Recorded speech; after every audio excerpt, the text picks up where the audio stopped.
guys, this is Carrie from Tone Wars. Thank you so much for tuning in tonight. We're really excited to hang out with you and to have you be part of our community. If you like what you see here, here's a couple ways you can support the channel. We always appreciate super chats very much, but here's a couple other ways you can support the channel and get something in return other than just content. If the super chat feature doesn't work for you, or if you're watching after the live stream, Jared's PayPal account link is listed below. Any donation of any amount is greatly appreciated. Since the show is sponsored in part by Motor City Guitar, we've included an affiliate link below. By clicking the link below, everybody wins. You're getting a great deal on some awesome equipment, you're supporting a store that has tons of inventory and great customer service, and you're supporting Tone Wars. And on top of all of that, if you live outside of the state of Michigan, whenever you buy anything from Motor City Guitar, you don't pay any sales tax. And last but certainly not least, you can visit our website at tonewars.com. The link is below.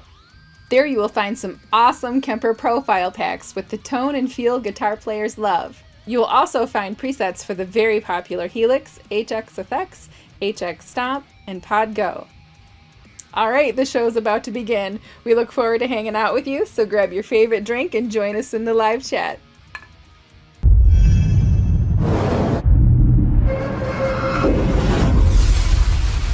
Welcome to Tone Wars.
was weird. Hey! What's going on, guys? Thanks so much for joining me tonight. I just thought I'd start the show off with a couple of mixes so you can get an idea of what this this amp sounds like in a mix. My ear, I didn't have my in-ears up loud enough at the beginning. I could not hear the backing track at all. It was so low because this amp is like, you know, I got the cab here just blowing my head off, and I got to compete with that with my in-ears, and I had them too low. So if I was a little out of time, I apologize. Looks like we got 36. Wow, awesome, guys. Thanks so much for being here. Let me go around the room real quick. Looks like we got Sean Casey, Super Gigawatt, Chicago Todd. What's happening, man? Kyle Bull, what's going on, buddy? He's got a great channel. Check him out. He's got some good stuff out there. So thanks for being here, buddy. Thanks for the help today. I appreciate the phone call. We'll get to that in a little bit here. ST7890. What's up? Gunnerman54. Matt Force, what's going on, man? About to crush fools. That's right, man. CS, what's going on? Thank you to all of you who sent me emails and messages and gave me some advice on this amplifier. It's been interesting, to be honest with you. It's been interesting. Return to Coda, what's going on, man? So you're a Bogner fan. Awesome, dude. Yeah, that's good, man. It's been quite a journey, and if you don't mind, while you're here, since you're a big fan of them, if you don't mind helping me out tonight and dialing this guy in, I have the cam on the amp right now. So amp cam activate. There it is. I had to darken it up so because the light on the amp kind of it washed out the letters, the words. So I had to darken it so we could see the words, so you could see what EQ setting the knob is associated with. So. But anyways, I wanted to see if we could do a little community dial-in tonight, because I am still on the struggle bus with this amplifier, to be honest with you. And I'll show you. Now, let me just say this, okay? Let me start off with this.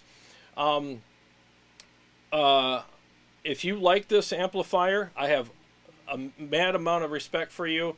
This is not about like me saying this amp isn't any good or this or that.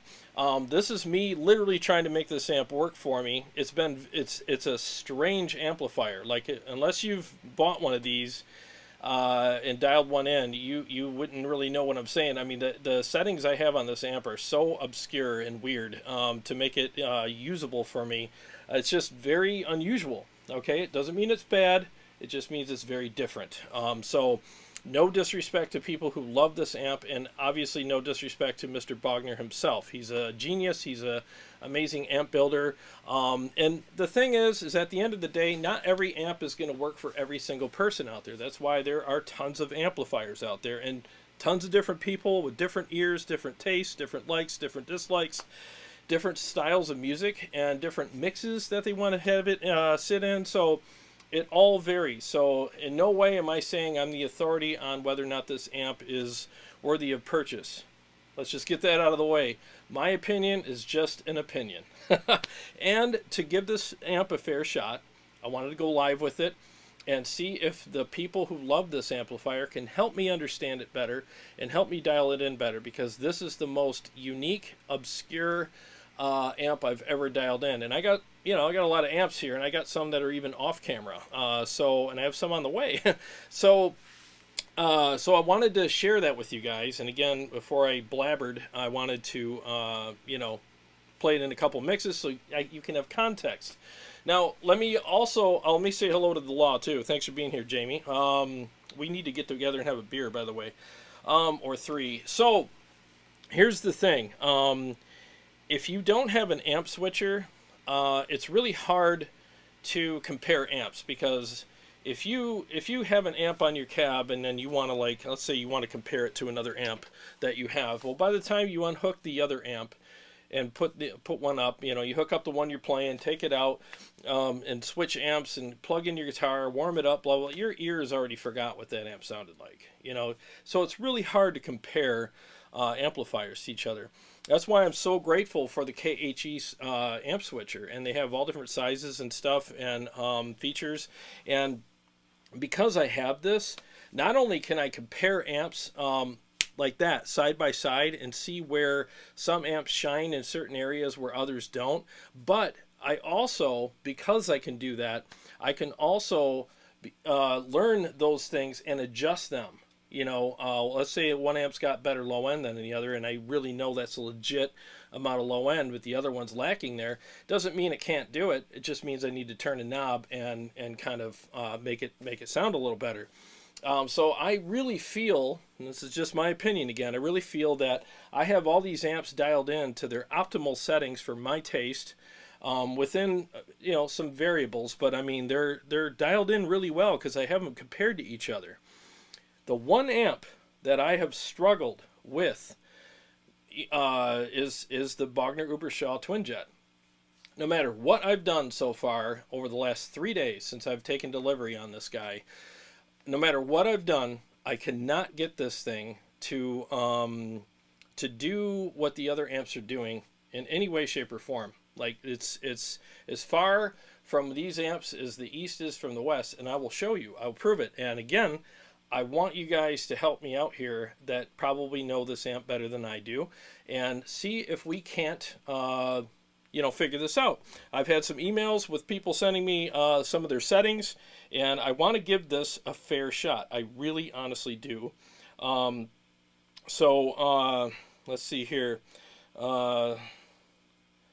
So CS Chris sent me his settings, and we'll go through those. I did a screenshot of his amp set up the way he likes it. I'm going to turn this fan back on. You guys have no idea how hot it gets down here with all these heat boxes, these ovens behind me. Yeah, so here's what I'm going to do. I'm going to compare it with the Gauntlet to other amps, and we'll go through that in a little bit, but I'm going to show you what I'm talking about. So let me just play a couple riffs on this and just show you what it sounds like. And we'll kind of just take it from there. All right, 1 second.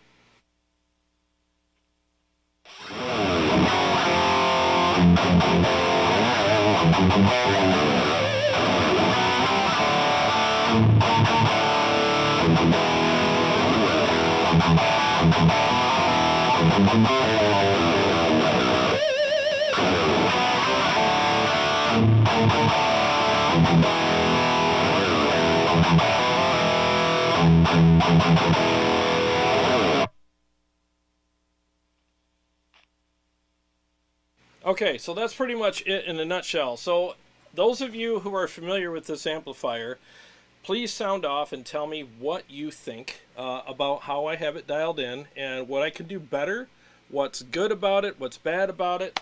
There are the knobs. There's how it's dialed in currently. And I want you guys to tell me how I need to improve this thing. Now, I can only get the camera on this setting, so just so you know, all right, the depth is at like, I'd say almost 5 o'clock, about 4 o'clock. The presence on the master is about 1 o'clock, and the volume is it's about 1 o'clock as well. Okay, the camera doesn't show that, but that's where those are. So just so you know, like that's kind of where those settings are. So I'm gonna see what you guys think here. Earl, what's up, buddy? Thank you so much. Bectino, what's happening, man? Good to see you here.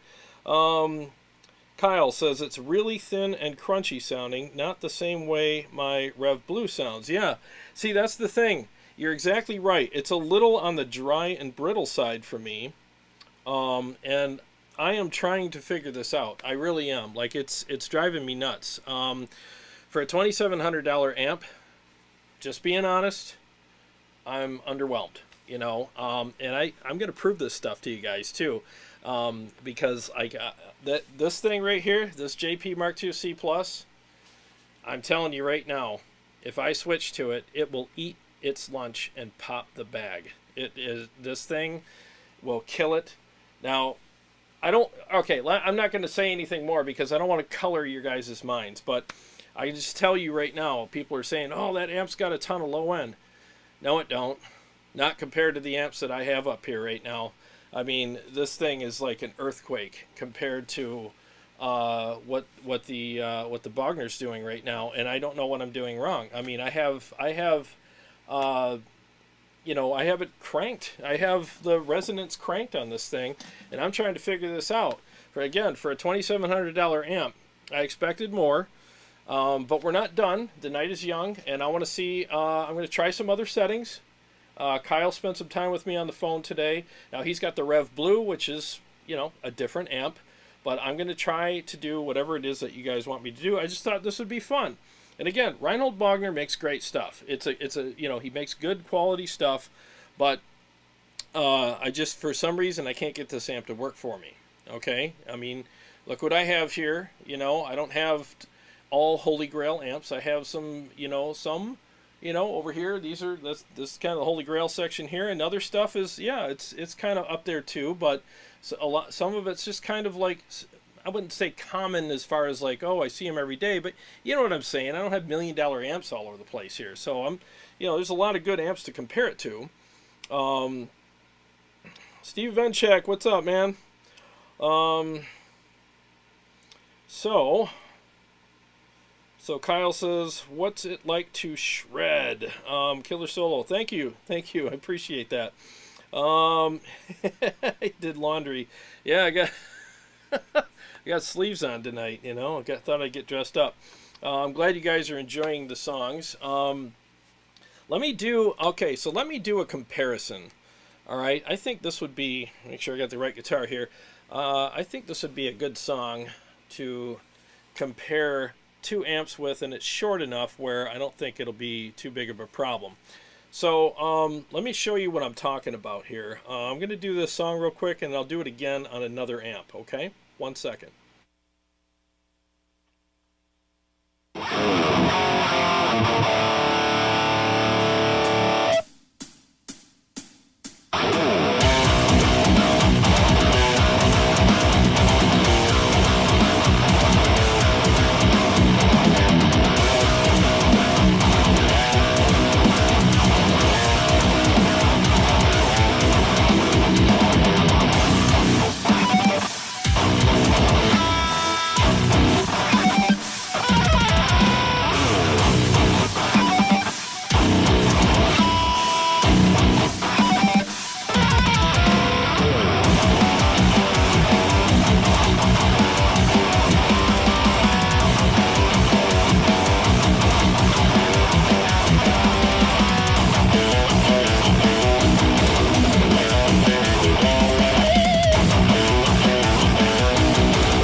Okay, that second amp, the one I just did, was the EVH Blue channel.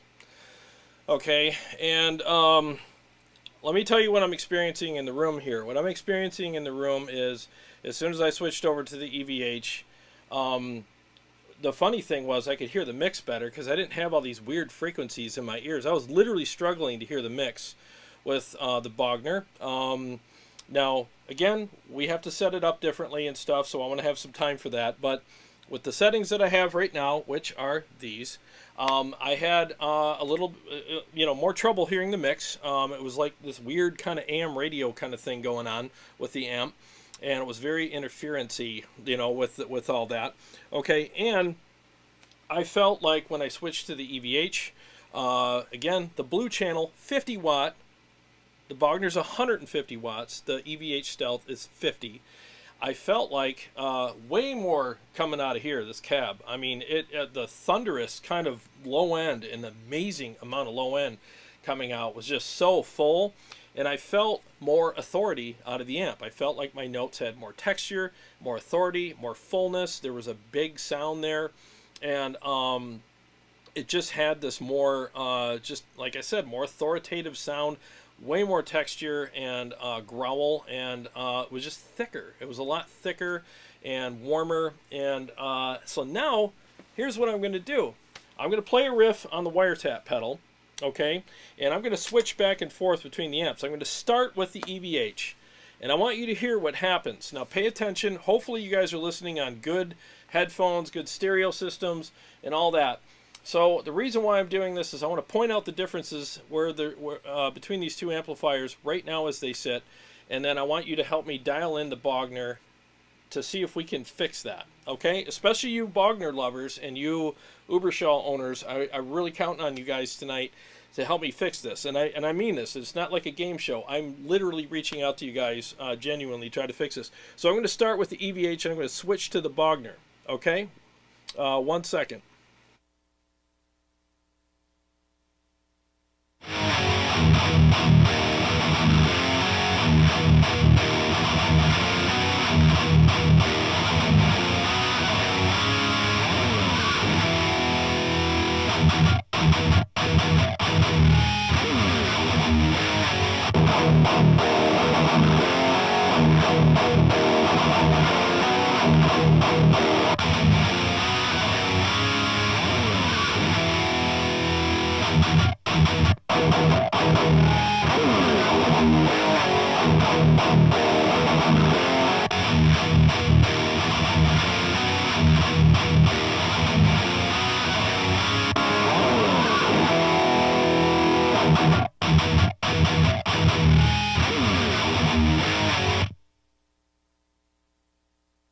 Okay, so that's basically the difference between the two. Again, I started with the EVH and went to the Bogner.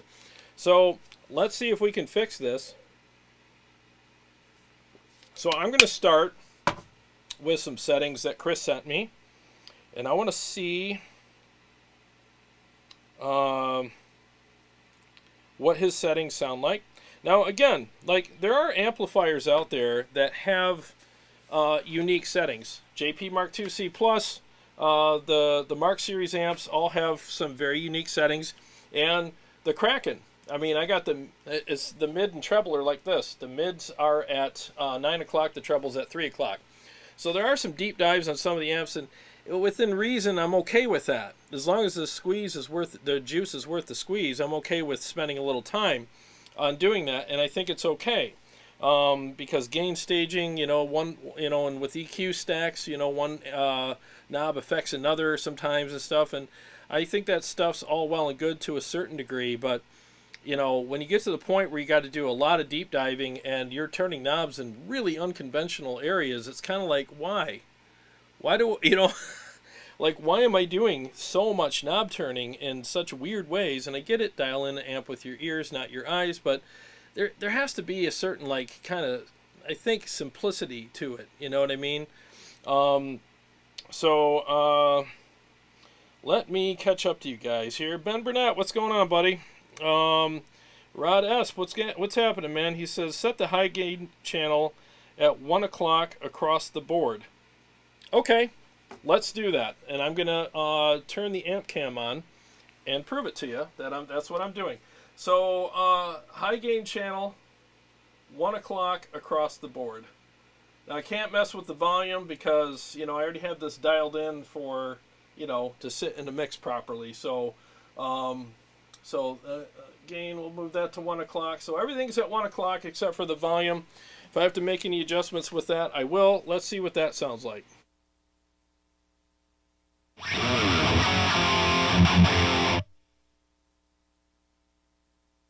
Fooled you. That was the EVH. All right, so let's go back to. All right, now we're on the Bogner. Hang on one second.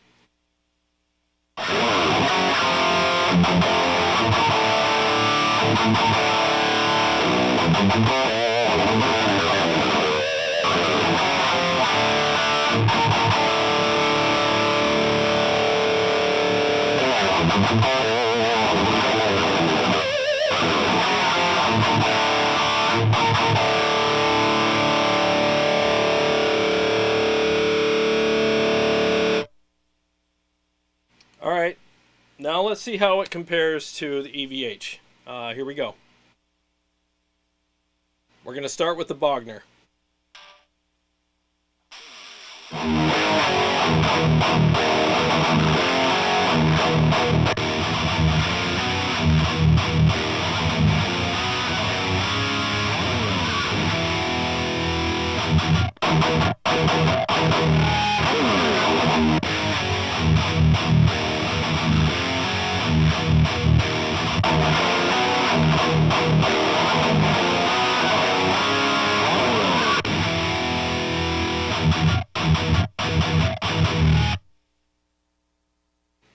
Okay, so still not matching up to it, and the reason why I'm using the EVH Stealth is because I think it's a great amp to bounce things off of. I mean, it's something we're all familiar with. It's very affordable. It's legit. It's a great amp. It's on so many albums and stages everywhere. You know, there's just there's no doubting it. It's just a good freaking amplifier. So if something can't stand up to that, well, depending on your taste, I kind of have an issue with it. You know, it's kind of like, why isn't this $2,700 amp standing up to a, you know, at the time when I bought it, $1,300 amp. Now I guess they're $1,500 or $1,450 or whatever. But anyways, and you know, so I'm just trying to figure out why. Okay, and if you guys got more settings, told me or just tell me what tell me what you want them to be, and I will do them. So Kyle says, Jared, bring the presence down to 6 and bring the mids back up to above noon to bring some bite back. Should smooth it out a bit. So bring the presence down to 6. All right. Well, down to 6. You mean like all the way up? You know, like you want me to crank the presence all the way up, and then you want the mids. See, when you say down, I'm thinking you want me to turn it down. So I just want to make sure I'm clear on this. Okay, so see, now I got people saying back the presence off a bit. So it's like it's weird. So all right, okay. So all right. So CS, thanks for commenting. He said he's playing his right now and he's finding the low end is not lacking. Okay, but we're going to compare it. So, and again, this is the beauty of having the amp switcher and a bunch of amps. That's one of the reasons why I bought all this stuff, so that I can show you guys things and we can all learn together. You know what I mean? Because again, I'm not the king of all knowledge. I'm just trying to learn and share what I learn with you guys. But to really compare it to amps that are known for having like really thunderous low end, and seeing, you know, how it stacks up to that, you know, because the JP is legit low end. I mean, that thing is sick. And again, I got a 50 watt EVH right now that literally curb stomped it with these settings. Again, we'll try it, different settings, and see what happens. Okay, so I'm going to go with Kyle's settings first, just to see here. Add gain, pull back presence to 9 or 10, back off the mids a bit for starters. CS is saying. So add gain. All right. So I'm going to show you what I'm doing. All right. So I'm going to add gain. Go with. I'm sorry, I skipped Kyle. I'm going to go back to Kyle in a minute. CS. Let's see here. Pull back the presence to 9. Okay. So presence to 9 o'clock.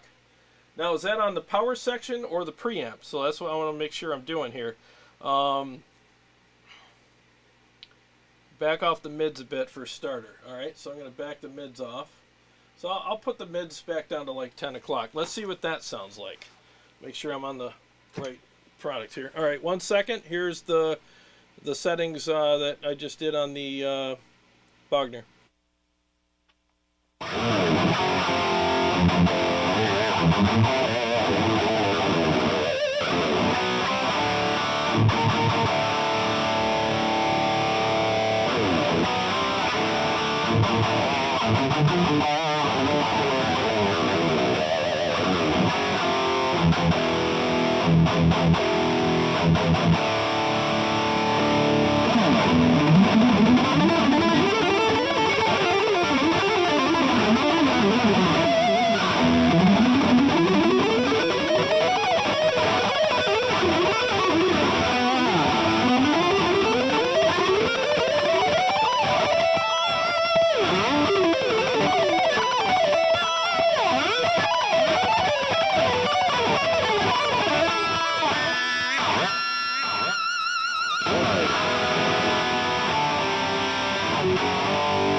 Okay, it sounds different, you know. So now, I mean, and you know, it supports what I was playing. Jeez, my all that shredding got I got a pump in my hand and my forearm right now. It's so pumped. Looks like a sausage. Okay, so let me compare it to the EVH Blue channel again with these settings, and so. This is one thing I've learned doing this for 3 years now and having all this stuff here and switchers and all this kind of stuff. When compared to nothing, everything sounds either great, good, workable, or yeah, I could go with that. But until you compare it to something else, you don't really know what it's lacking or what it shines with, you know? And that's why I do this for you guys. That's why it's important to me to not just dial something in and just go, yeah, it sounds good. Let's make sure of that. Let's compare it. Let's check the math. Let's really shine a light on this and see what happens. And that's what this is about. So, again, I'm doing this with all due respect to everybody who loves Bogner, loves the amps, Mr. Bogner himself and all of his awesome employees. I mean, this is nothing more than just comparing things and giving it a fair shot to see if we can make this thing compare properly to all these amps and stand up to them. And if not, maybe it's time for a revamping of it and, come out with like a modern version of it or something like that. Okay? So, and I hope Mr. Bogner watches this. And if he does, hello, sir. I have a lot of respect for you and you've done a lot for the community. And I think you make great products and you're a very smart dude. So, I can't wait to see what the future brings for your company and for all the people who love your stuff. So I say that with the greatest amount of respect. Okay, so we're going to start with the Bogner, and we're going to switch to the EVH. Okay, here we go.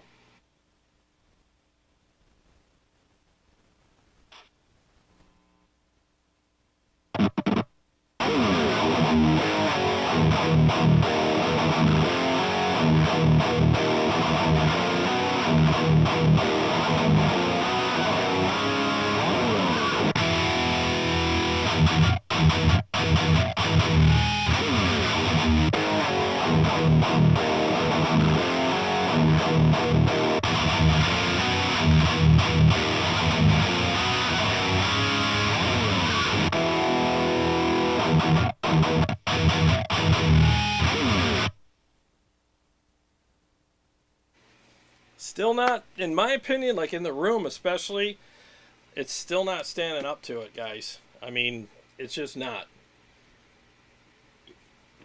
And it doesn't mean that it sounds bad. It's just I'm trying to get it to stand up to these amps here and mix in with the wall. So far, everything on my wall pretty much has a really good kind of balance with each other. They all have their strong suits, and they all have the same qualities, but they're really good apples and oranges, you know. So, all right. So Factino wants the JP2C. We will get to that for sure. Let's see here. Return to Coda. I never used the Twinjet, but the regular Uberschall, I will say this. If you were using the effects loop, I tend to crank the master volume in the back all the way up for at least past 12. Yeah, the effects loop is all the way up. And it's a line level effects loop, which needs to be updated. If I don't crank it, I get this weird phasing going on, and it drives me nuts. So the effects loop is cranked. The master volume in the master section is at like 1 o'clock. Presence in the master section is 1 o'clock, and the depth is at, I mean, it's like a little after 4 o'clock. It's weird. Some of these knobs don't do much at all until you get to a certain point, and it's almost like nothing, nothing, nothing, nothing. Oh my God, way too much. Then you back it off and you're back to nothing again. And then you got to turn another knob to kind of affect that, because it's like a cascading or stacked kind of thing. They all affect each other. And I think that's fun for people who want to make something quirky and deep and technical. But at the end of the day, I don't want to plug into a Rubik's Cube. You know, I don't want to plug into a jigsaw puzzle and have to solve it so that I can get some good tone. I want to plug into an amp, set everything at noon, and tweak it a little bit from there, and then go. You know, and again, I don't mind doing more than that if the juice is worth the squeeze. Okay, I don't mind doing more than that, because once you get there and it sounds amazing, you're like, this is great. Oh my God. But the problem with amps like that sometimes is either you never get there, or when you do, the amp only does one thing really well, because anything else the knobs do either don't do much at all or nothing at all, or they do weird stuff that just doesn't matter. And if you turn one knob and it throws all the other ones off, now you're back to, oh my God, like I said, Rubik's Cube. You turn one thing and everything's all screwed up now. Now you got to move this one and that one and this. I don't want to plug my guitar into a Rubik's Cube. I want to plug it into an amp. You know, I just want to plug it into an amp, turn a few knobs, make some adjustments, and go. Because as a guitar player, I don't want to get good at this. I want to get good at this, you know. I don't want to be the fastest amp tweaker in the world. I want to be a good player and a good writer, and I want to be inspired by the amp instead of frustrated by it. Okay, so that's kind of where I'm at right now. I've been frustrated for 3 days with this amplifier now, because I'm really having a hard time dialing it in, and I have literally tried everything. I really have. I've put the knobs in places that I'm ashamed of, and I still can't get it to sound like I want it to. Again, I can get it like, oh, that's usable. As soon as I use the switcher and switch to another amp, I'm like, oh God, back to the drawing board. It sounds kind of like an AM radio when I compare it to these other amps. And I'm not trying to bash on it. I'm just telling you what I think. You know, this is a very unique episode for me. It's not something that I do very often. but I went through the trouble of buying this amplifier for $2,700 and had it shipped to my house, and brought it down here, and I've spent 3 days monkeying around with it and trying to get it to work for me, and I'm still frustrated. So let me see. Let me see here, Kyle. Maybe your settings are too deep into the chat here for me to find them. I apologize. So please, let's see here. See if I can find it.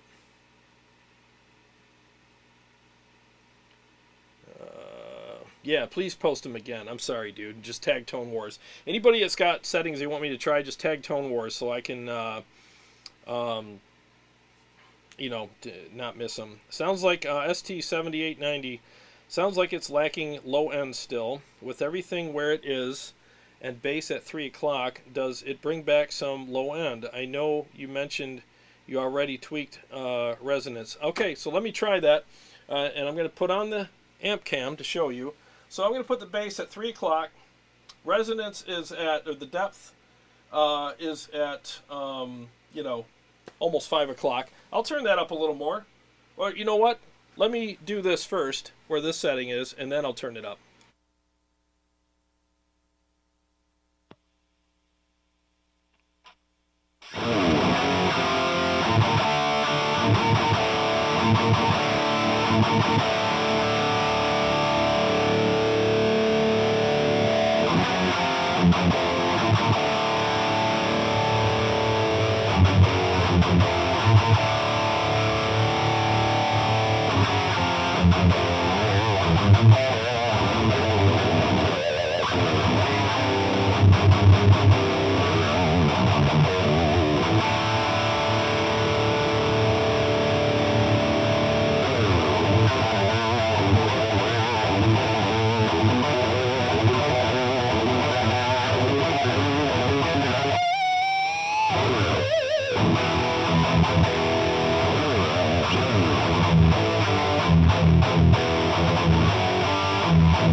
Alright, definitely gave it some more low end, but I had to take the depth all the way, pretty much all the way up almost. And I had to back it off a hair, and then I was getting too much. Like, it's weird with this amp. You're either getting not enough or too much of things, and that's what I'm finding. Like, some of the knobs don't do diddly squat until you get to a certain place, and you're like, oh, there it is.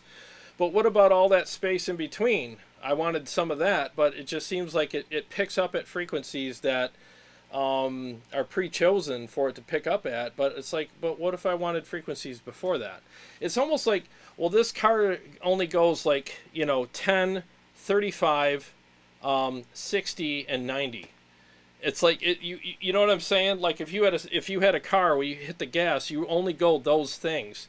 Like, what about 15? No, it doesn't go 15. It goes 10 to 35. Well, what about 25-mile-an-hour zones? Well, I guess you can't go down those, can you? You know, it's like, what the hell, you know? Like, sometimes I have to, you know? So that's I guess that's kind of what I'm saying. That's where I'm struggling. Is like, and some of these settings, I want to go 25. I want to go 15, but it only does 10 or 35 or 65, you know? So it's either not enough or too much, you know? And then it's like, well, turn this knob and it does that. But it's like, dude, you know, I'm not an astronaut. And I don't want to call NASA to learn how to work my amp, you know. I just want to freaking dial it in and go. So it's just, it's nuts, you know. Okay, so Lieb109 says depth knob should be just past 3 o'clock. All right, so that's where it was before. Okay, that's where it was before. So I'm gonna leave it here. Let me just show you some stuff here. 1 second.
Okay, you saw like I was moving the presence knob up and down. It really didn't do much at all. That's what I'm talking about. It's like, what is this for? And it's probably associated with another knob, but it's like, you know, like I said, if you got to do that much like trigonometry to get something to dial in, to me it's just frustrating, you know. So yeah, it's just like I said, I have tried everything.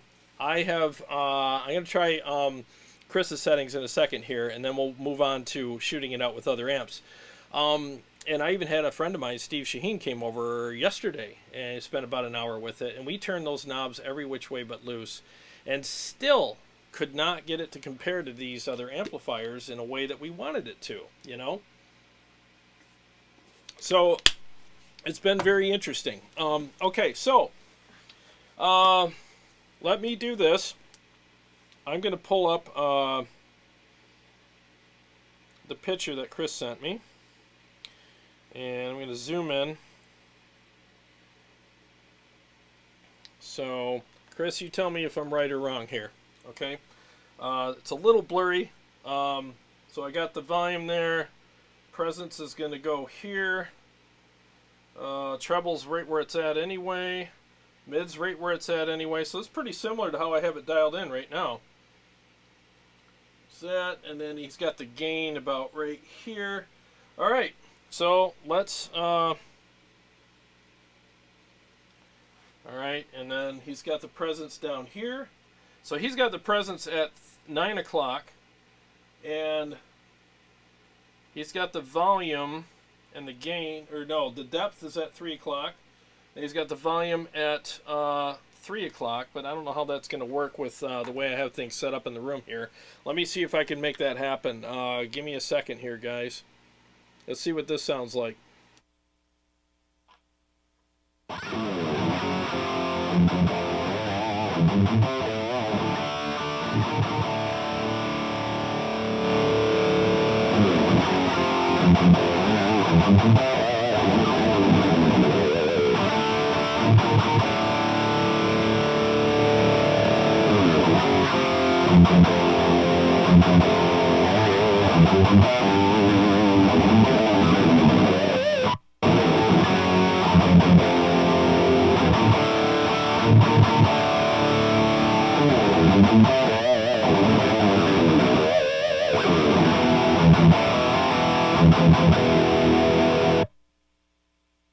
Okay, I'm glad I took Chris's advice. This is probably the best this thing has sounded so far tonight.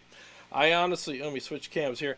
This is the best this has sounded so far tonight to me. I think we finally found the sweet spot in the amp, and that's what this was about. Finding the sweet spot in the amp and then comparing it to the other amplifiers that I have and seeing how it matches up to it. Again, this is a $2,700 amplifier. And there's all this myth and mystery and like hype and like legend and all this kind of stuff about this. And I've been hearing this for years, and I finally got a chance to get my hands on one of these. And yeah, I've been curious to see how this compares to other amplifiers. And so I honestly think, and again, I got to tip my hat to Chris. Thank you. This really is the best I think this amp's going to sound tonight. I think we found the magic spot here. Okay, so let me play it for a minute and just see how it feels, and then I'll go ahead and switch with the EVH. Okay, 1 second.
Okay, I think, honestly, Chris, thanks for being here, and thanks for the email. Thanks for the tip. I honestly think that's about as good as this amp is going to sound. You know, I really do. Now, the odd thing is like, how do you figure that out? You know, how do you figure that out? I mean, that is so unconventional. All right, you got presence here, which nobody, you know, that's just, people just don't do that. The treble, yeah, I guess that's all right. Mids, I mean, that's a pretty big scoop on the mids, but, you know, I guess it is what it is. But the big thing is, over here, you got depth at 3 o'clock, which, I mean, most people don't do. You know what I mean? And then you got presence on the master at 9 o'clock, which, again, most people don't do. In fact, I've never had an amp that I did that on. Then you got the master volume cranked, and then you have, so you have the opposite of what most amps do. So you have the preamp down to 9 o'clock, but you got the master cranked at, 3 o'clock.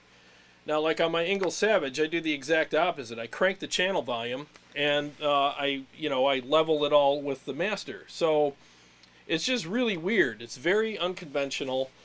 But at the end of the day, if you get there, if you get the juice that's worth the squeeze, then I guess it's okay. But maybe I haven't even opened the manual because I didn't know if, you know, I was going to keep the amp.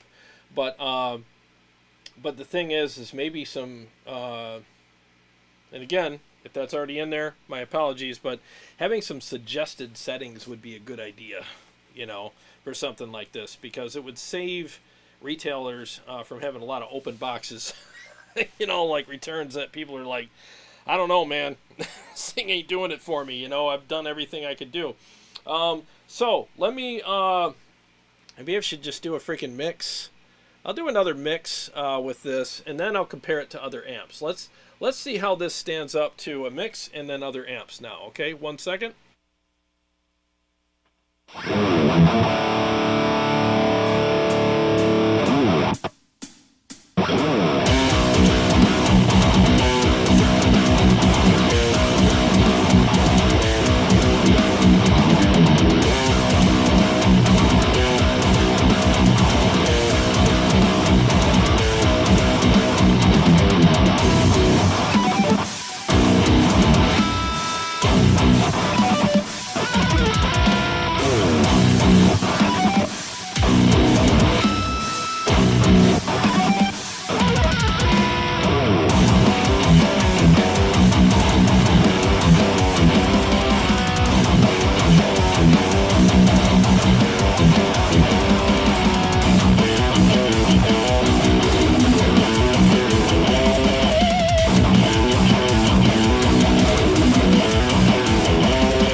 Okay, how's that sound to you guys? Like my in-ears, it's still with this amp, but it's weird. Like I'm struggling to hear the mix properly when I'm playing this amp in my in-ears. All right, so let's do a quick comparison between the Bogner and the EVH again, and then we will move on to other amps, I promise. I just think that this is a good benchmark amp, and it's just, like I said, for all the reasons I stated earlier, it's important to compare things to something that is tried and true, well known, and something that you're just used to, and it's proven itself over and over again. All right, so we're going to start with the Bogner and switch to the EVH. Now let's see what happens, okay? Hang on.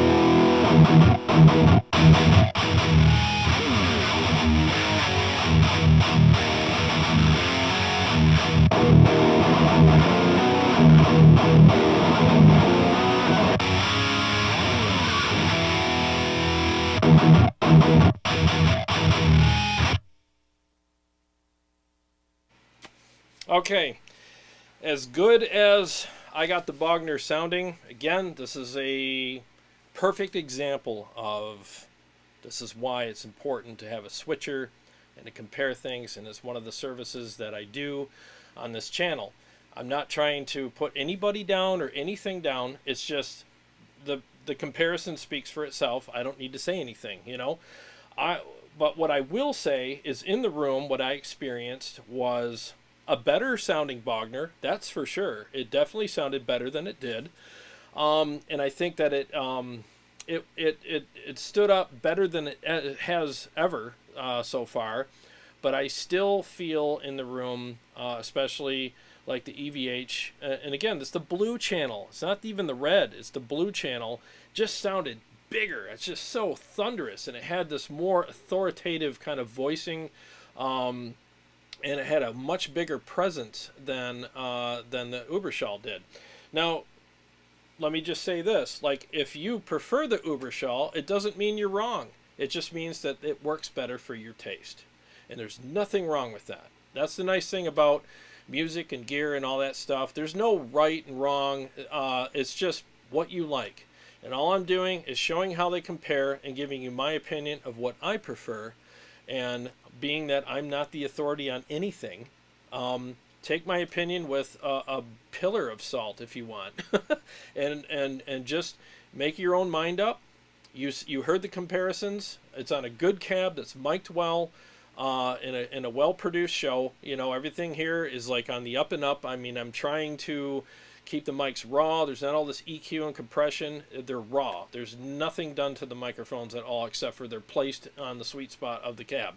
The cab is a Diezel 212 with K100s on it, the G12 K100s, and those speakers are freaking amazing. And I'm telling you right now, what I'm experiencing in the room is better low end than before on the Bogner, so kudos. And again, thank you, Chris, for that. You did a great job on getting this amp to its optimal settings, in my opinion, okay? But it's still, I think, in my opinion, was... I think that the EVH beat it. You know, it sounds bigger and has more authority and more texture. And if you listen again, I'll do a quick comparison, then we'll go with the gauntlet. If you listen again, you'll hear, and I don't mean this as a slight. I don't mean this as a cut down, but I can hear it, and it's like the best kind of example I give you. It's like a bit of an AM kind of radio kind of sound that I'm getting out of the Bogner that, especially when you compare it to the EVH, you're going to hear that. So let's start with the EVH this time, and then as soon as I go to the Bogner, you'll hear how it sounds like that. It shrinks. All right, 1 second.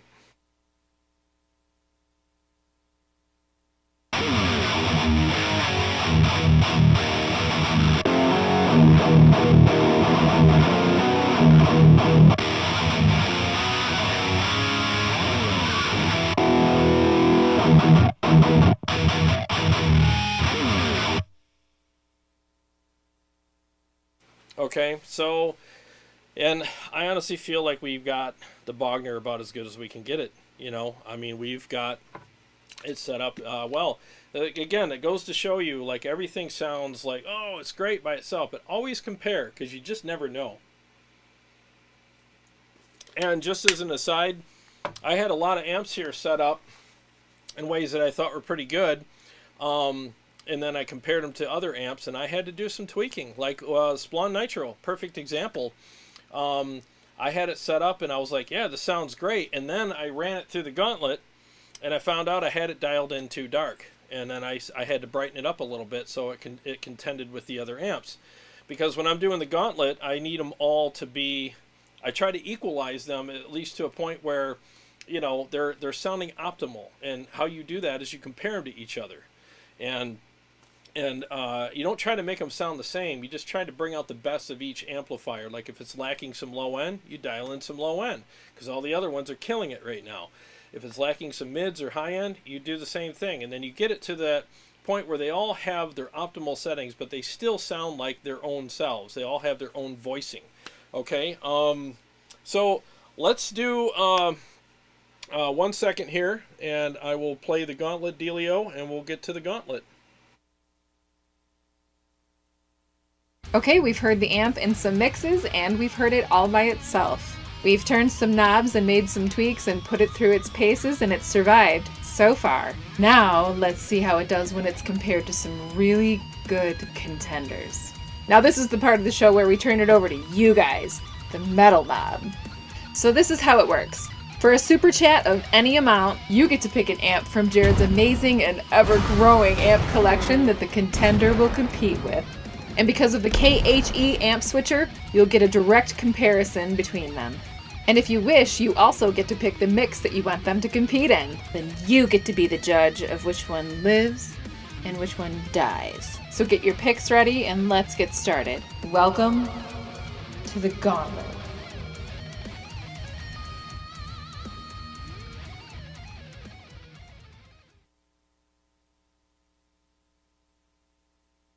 Okay, so I was just reading some comments here. Let me turn this fan off.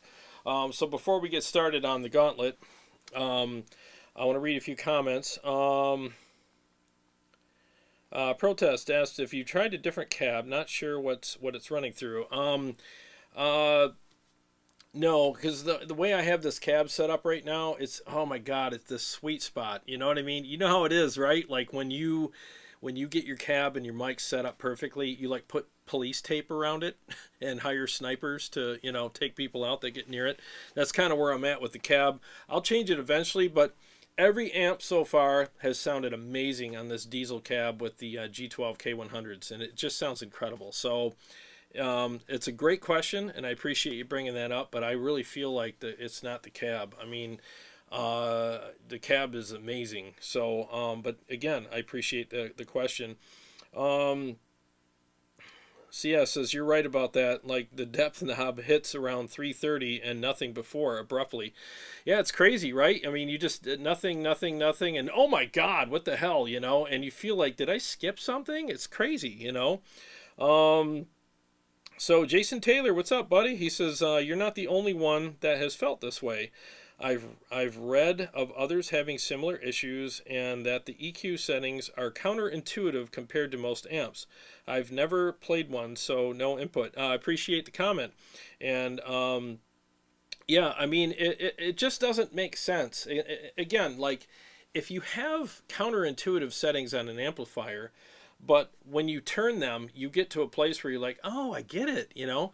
I'm still waiting for my aha moment with this amp. I really am, because I'm literally like turning knobs and wait. And like I said, I'm ashamed of some of the settings I've done with this amplifier, and it still isn't giving what I want it to give. And especially when I compare it to the other amps, I still get that AM radio kind of thing going on. And I'm like, good Lord, what am I doing wrong? You know? And that's why I didn't go live last night. I mean, I was on the phone with people, and thank you, Reza, for spending some time on the phone with me. Great guy, great channel. He has a lot of Holy Grail amps and does great dial-ins on them. And I asked him a lot of questions, and he was a great help to me as well. and I'm still stumped with it. I'm still stumped. And again, if you like this amp, God bless you. I have all the respect for you, and I hope you enjoy this amp. It just doesn't work for me. Okay, that's all I'm saying. And like I said, I've been trying 3 days now, many phone calls, lots of videos, lots of questions and research and everything, and just doing it myself, even having friends come over and try. I'm at the point right now, I'm just kind of like stumped, you know. Let's see here. Show Me the Beast says, how many different guitars did you try out on that amp? Basically the Majesty Monarchy series guitars is pretty much all I play. So I haven't really tried any other guitars.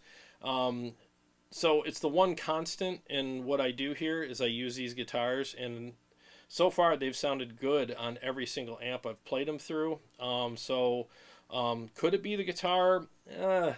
I honestly think that a guitar would probably change the sound about 10%, but it wouldn't turn the Bogner into something like, oh, I got to play this guitar with it, so it fixed everything. You know what I mean? It's not so close that all it would take was a different guitar or a different set of pickups. We're still pretty far off. You know, we're probably about seriously halfway to where I would want to be with this amp, and I don't think a guitar would fix that. But I appreciate the question.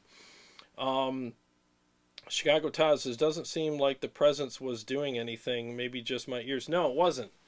You know, it wasn't doing much. You know, and depending on how other knobs are placed, then it starts doing things. But it's like I said, it's a Rubik's Cube. Like, who wants to play Rubik's Cube? I want to play guitar, you know.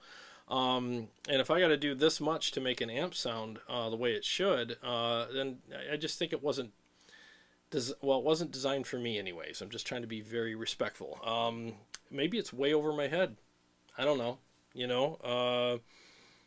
So yeah, Kyle says the presence knob should make a huge difference. No, you're right. On every single other amp that I own, the presence knob is like huge. Like, you turn it and you get all kinds of great stuff. So, all right, so let's do this. I'm going to try to find any super chats for the, the shootouts with the gauntlet. I'm not seeing any yet. Let's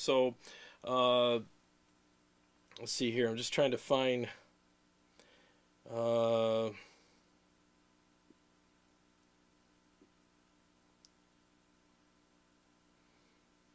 okay, so ST7890 says, I would say something is possibly defective or it's not playing nice with that cab.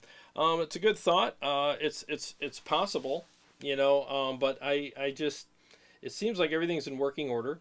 So I'm just trying to figure out what the deal is, to be honest with you. I mean, if I put it on the vintage 30s, I don't know if that's going to help it or not.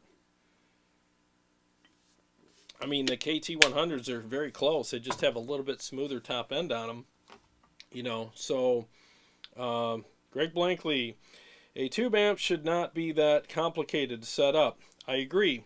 I mean, you've dialed in countless amps and modelers, never had an issue. Either the amp is defective or it's just not an ideal amp for downtuning.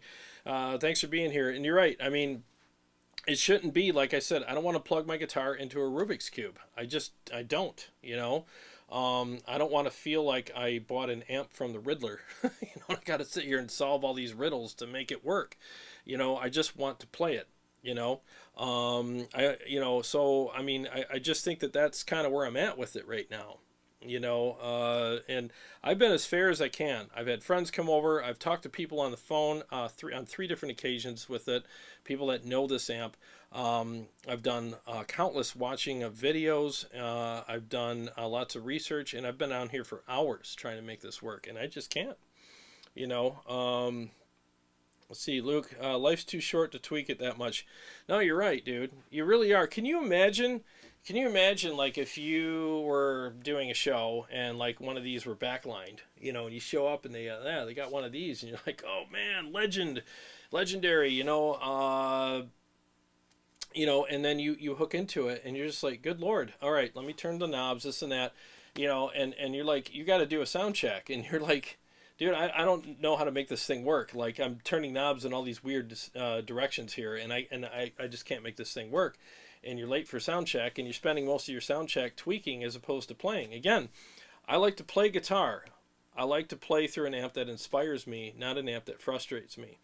I just want to enjoy the experience. And I literally was so frustrated yesterday. If I would have went live, I would have just been in a grouchy mood. You know, I mean, it was pretty, you know, pretty ridiculous. You know, I mean, I'm fine, no big deal, but it's definitely been an interesting, you know, couple of days.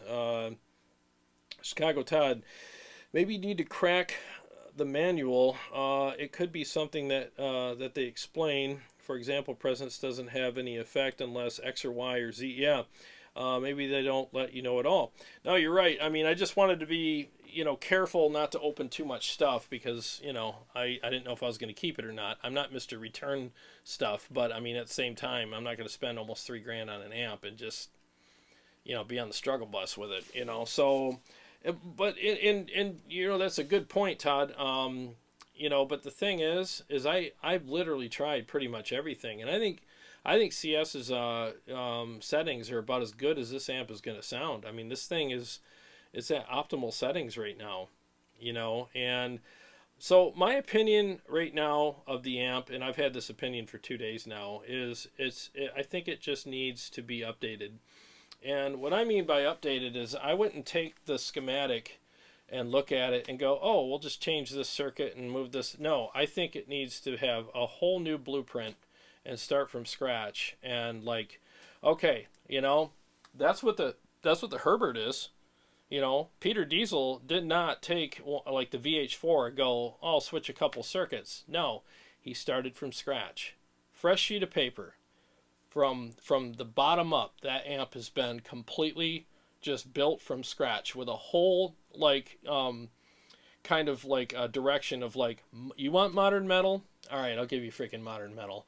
And that thing will melt your face off. I mean, it's ridiculous. So that's what I think needs to happen. Like, it needs to be modernized. It needs to be simplified and modernized. And there's an old saying, it's very easy to make things difficult, but it's very difficult to make things easy, you know? So, you know, I would spend the time on making an amp for common guitar players that just want to buy it, set it up at noon, dial it in from there, and go. Maybe a couple of Easter eggs, that's fine, no big deal. But if I got to dive this deep and then still come up with like, I don't know, it's 3 days of my life I won't get back. And so, I mean, to be honest with you, this thing's going back, and instead of returning it, I've actually exchanged it for the new Rev 120 Mark III. And I think that my money will be better spent on an amp that's more straightforward. And from what I hear, everybody's had great things to say about it, and I think I'm going to love it. You know, all the features and all the great stuff that are coming with that amplifier. And I think having a Rev on the shelf is going to be an honor, you know, so having that is going to be awesome. So that's pretty much where I'm at with it. You know, so again, if you're going to spend like $2,700 on an amplifier, I think it should stand up to a $1,400 amp that was built in Mexico. I mean, I'll just put it to you that way. If a $1,400 amp built in Mexico is going to kick an amp's ass, that's twice the price. That's a problem. It's a major problem. Again, needs to be updated. It just does. You know, I want, because again, there's so many things that are said about this amplifier. I've heard it for years, like, oh, you got to play the Uberschall. That thing is, oh, it's a gain monster. It's the king of all gain amps, high gain amps. It's like, oh, it's ridiculous. It's so gnarly, and it's this and it's that, and there's so many great things about it. And again, all due respect to people who love it, I'm just telling my opinion, and I hope I don't offend anybody, because that's not what I'm trying to do here. But you know, I want, you know, to me, it's like, where's the legendary stuff? Where's all the stuff, the tales of old that were spoken about this? And it's like, you know, the only thing I've found that is legendary about it is how hard it is to dial in, you know, and all the time they've had to put in it. So, you know, I'd like to see Bogner go back to the drawing board with something like this and come out with something that lives up to all of those things, that lives up to the legendary kind of sounds and the legendary tails and the legendary, like, oh, it's so huge and it's so aggressive, and you know, all the hyperbole and you know, the hype about it. I think it you know, living up to that would be amazing, and I'm sure he can do it, because again, the guy's brilliant and he makes great stuff. So I'd like to see it. I just think it needs to be updated. That's all. You know, so does anybody have any suggestions? Let's see. Jam Moore says, my EVH shipped with a bad preamp tube. That sucks. Right out of the box. The tube had a white ring around the top, and I replaced the tube, and it's been bulletproof ever since. Oh, man. That's the thing, man. Sorry to hear that, but tubes are just, they're just weird. You know, that just happens, you know. Show Me the Beast says, you got to have a broken amp or something. That's what I kept thinking. Honestly, man, my throat's dry. I kept thinking the same thing. You know? All right, so it's a KT88 amp. Let's shoot it out with another KT88 amp, which is the, you know, right above it, the Splawn. Okay? Splawn is about $2,000. It's about, you know, several $100s less. Let's see how it fares there.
All right, so there's a quick teaser between two KT88 amps. You know, I felt like the Splawn had a ton more low end, better top end, and the Splawn's a bit of a dark amp, but it still had a better top end on it.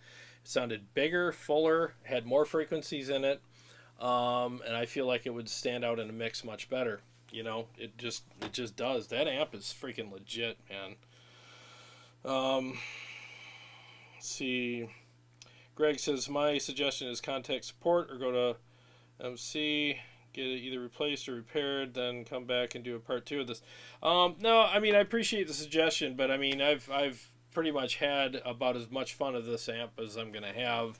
I'm definitely going to be exchanging it for, you know, the Rev Generator 120 Mark III, and I just feel like that's what I got to do. And the thing is like, I've had enough phone calls and conversations and friends come over to test it out. Like, everything's in working order. You know, it's not acting up. It's not doing anything weird.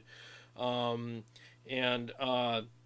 it's funny, like, here's the funny thing. Like, I hear all these, oh, it's this, it's that. It's like so much aggression and rage and this and that. And then I get it and I start saying, I don't know, I'm having a hard time with it. And then all of a sudden I start hearing how weird it is and how quirky it is and how unconventional it is and how you got to do all this weird stuff to get it to do things. And I'm like, where was all that before I bought the amp, you know? So, and I'm not saying anybody lied to me, but it's just funny how all that stuff starts coming out after you say, I got a question. Something's weird here. Oh yeah, you gotta tweak that. You gotta, you know, dial it in with your ears and not your eyes. And I get that because the Marks are like that. You gotta dial them in with your ears, not your eyes. But the nice thing about the Mark is, like, you basically take those faders, put them in a V formation, and then treat the other knobs kind of normal and lower the bass a little bit, and you're good. Like, it's kind of what you do with that. I mean, so that's like a go-to setting. That's a good springboard or starting point with that amplifier, and everybody knows that. With this guy, I mean, it's, you know, with the Bogner, it's like I don't know where to start. Like, I started with everything at noon, and as soon as, now again, like, you don't know until you compare it to other amplifiers with a switcher, which I have, and that's why I do this. But and you get it to the point where it's usable, but then you're like, eh. As soon as you compare it to another amp, you're like, wow, I'm really lacking some stuff here. And I've been trying for 3 days to fix that, and I can't. Let's see here.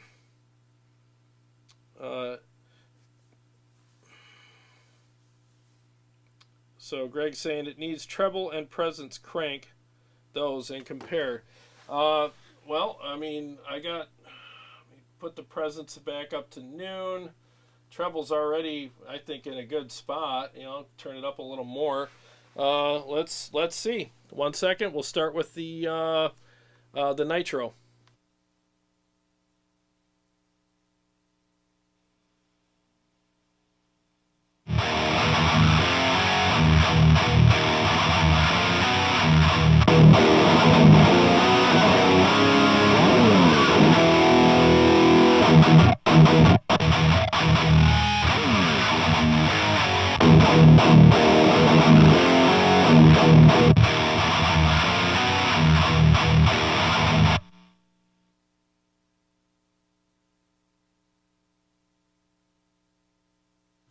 Yeah, it's still not cutting the mustard as far as I'm concerned, you know. Okay, so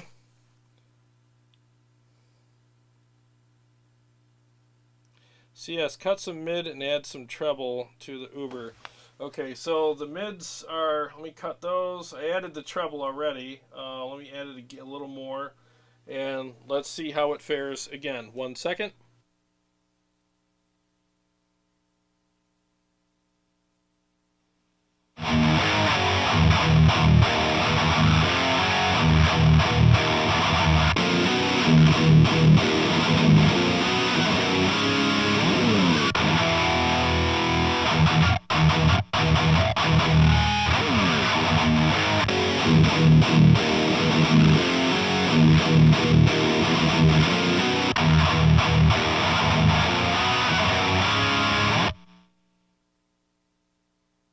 Yeah, it's a little better, you know, but I'm still hearing a lack there, you know.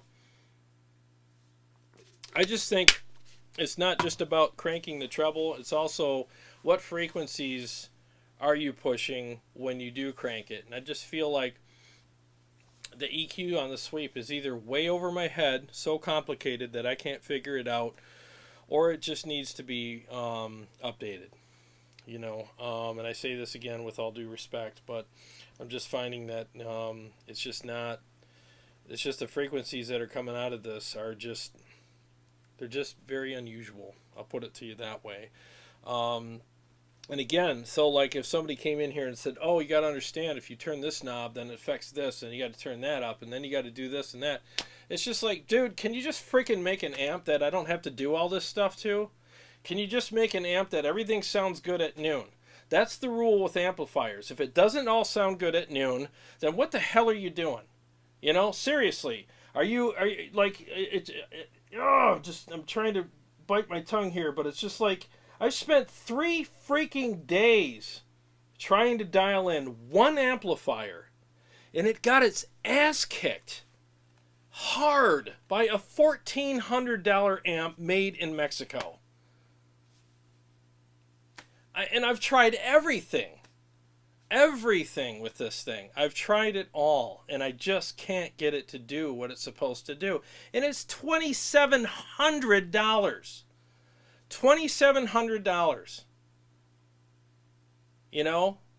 I mean, I don't understand it. I don't understand why you have to solve a jigsaw puzzle and a Rubik's Cube and Rubik's Revenge and do cartwheels and spin 20 plates without dropping them before your amp sounds right. It just makes no freaking sense to me at all. It makes zero sense. Why would you have a knob turn this and then affect that knob, and then, oh, but if you turn this knob this way, then it affects that one, and then that one goes here, and this goes there, and then you draw little people, and then you draw a house, and you put happy little trees up here, and you mow your lawn and walk your dog and sweep your driveway, and then your amp sounds good. I mean, it makes no freaking sense. It's the stupidest thing I ever heard in my life. And it's just that, God, it's so freaking frustrating, when you're trying to just dial in an amp and just get a good tone out of it so that you can play or record something or write a song or anything, but you're busy sitting here doing long division and solving world hunger so your amp sounds good. It just makes no freaking sense. Make an amp that makes sense to the common guitar player, to a common person, not somebody who smells his own farts all day and sits there with his highbrow going, oh, but you don't understand. What you have to do is you take the treble here, and then if you put the mids here, the treble actually affects the 4K in the mids. So what you have to do then is, if you want the 4K to be 4.235.6, you have to turn the mids up to 9.3 o'clock. Yes, and then at that point, now you've affected, greatly, the low end. So what you have to do to fix that is you take the low end, and then you scoop it. You scoop it just subtly, and you just take it down, and then you find your sweet spot. And then there's the low end right there. Oh, it's so good, isn't it? But now you've affected the presence. So now let's take the presence and put it here at 3 o'clock. And the presence is now affecting the gain, see? So now you take the gain, and you put the gain at 1 o'clock exactly. Yes, make sure it's exact. And make sure you don't have a hangnail as you're turning it, because that could cause problems too in the continental shift of the planets. Yes, so you put it there. And now that you've done that, you've affected the whole amp, and then you have to now go back and adjust the volume to bring in the fullness and the saturation. And now your amplifier will sound glorious, and it will dominate all amplifiers out there. You've achieved greatness. Thank you, and good night. I mean, if that's what you got to do to an amplifier to make it work, I don't know what to freaking say. I mean, that is just so freaking weird, Just make something that's simple, straightforward, simple. Again, it's hard to make things easy, but it's very easy to make things difficult. I want to play my guitar. I want an amp that sits in a mix properly. I don't want to sit here and turn knobs all day and getting carpal tunnel from turning knobs and going in weird places and trying to figure all this stuff out. I want to be a good guitar player. I don't want to be a good knob turner. Okay? I just want to be a good guitar player. So I think amp builders that get a little too in the weeds with, all the technical things that an amp can do, I think that they're running the risk of having a bunch of open box amplifiers coming back to stores all over the place, because guys like me and guys like some of you that are watching right now or watching in the future are going to get stuff and just get really frustrated with it and not understand why they can't make it work. I honestly thought something was wrong with it because of all the issues that I had. But I honestly don't think that there's anything wrong with the amp as far as its working capabilities. I think it's working properly. I just think it needs to be, from the bottom to the top, completely revamped. I'm not talking about replacing a circuit or two. I think go back to the drawing board and make this thing sound like all of the legendary tales that I've heard about it. All of the legendary stuff, make it sound like all the rumors and all the hype is saying that it sounds. And at that point, people will buy it and be like, yep, that's exactly what I thought it would be. And again, I don't mind an Easter egg or two here and there. I really don't. But when I got to dive that deep and spend 3 days in a bunch of phone calls and research and watching videos just to learn how to dial in an amp, that's a problem. that Diezel right there has a lot of, you know, switches and different things on it. But within about half an hour to an hour, I was like, it's go time. This thing sounds amazing. The Engl Savage, the biggest mistake I made with that amp was I didn't crank the channel volume all the way up to get that fullness that I wanted. But once I discovered that, the rest of it was just obvious. You know, you're just going to put things in a certain place that makes sense. There's no weird settings on it for the most part, and you're good. JP2C Plus, same kind of thing. Once you understand the EQ, the V shape, and you know, once you do that, it's a good starting point, and you go from there, and so on and so forth. You know, that's the kind of stuff I like, and I think that I speak for at least most of the people when you're dialing in amps. You just want something that's just going to get the job done. It's a tool at the end of the day. It's a tool that inspires, but it's a tool that you use to write, record, rehearse, perform, and the more time that you get to do those things as opposed to knob turning, the better off you're going to be as a guitar player, as a musician, a writer, performer, and a person, you know. So I think that that's what needs to happen, you know. I mean, I don't mean to go off there, but I mean, it just I mean, does that make sense? Do you guys agree with me? I mean, do you think that that should be the way it is? Like, it should just work, right? It shouldn't be so freaking difficult. You know, I just think that that's the way it should be, you know.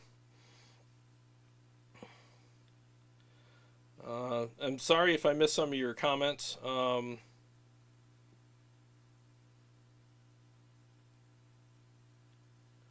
Let's see.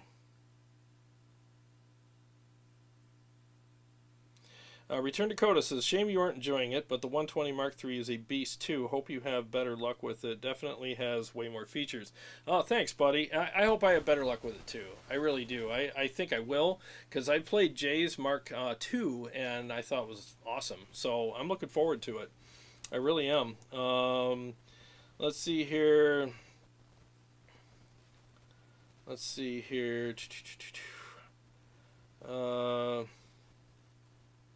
Mule Blues, what's going on, man? It's not Rocket Appliances. That's funny. Oh, thanks, Christopher, for the super chat. Thank you. He says, I feel your frustration and love your honesty. The reason why I'm here every stream. Thanks, man. That's the thing. Like, I try to be honest. Well, I don't try. I am honest. I'm honest. I want to inform people. I want people to come here and just, get informed. And I'm not trying to sell you anything. I'm just being honest with what I'm experiencing. And again, anybody watching this has every right to disagree with me and go, he's all wet. He's an idiot. I mean, this I think he's wrong. And you know what? That's fine. And if you get one of these amps and you enjoy it, I agree with you, because you found something that worked for you. And that's really what this is about. There's no right or wrong. Just get something that works for you. That's really the best thing that you can do, So let's see here. And Warmcord, thanks for the super chat. He says, buy the aristocrat a hot cup of English tea. Oh man. Thank you. I try to be as, just forthcoming as I can, and I don't want this to be the channel where I rip on stuff, because that's not really what I'm about. But if something needs to be, talked about, and if I have a real feeling about something, I want to be able to share it with you guys, and it's okay if you disagree with me, and if I'm wrong, by all means, send me settings that make this thing sound, at least as good as a $1,400 EVH made in Mexico.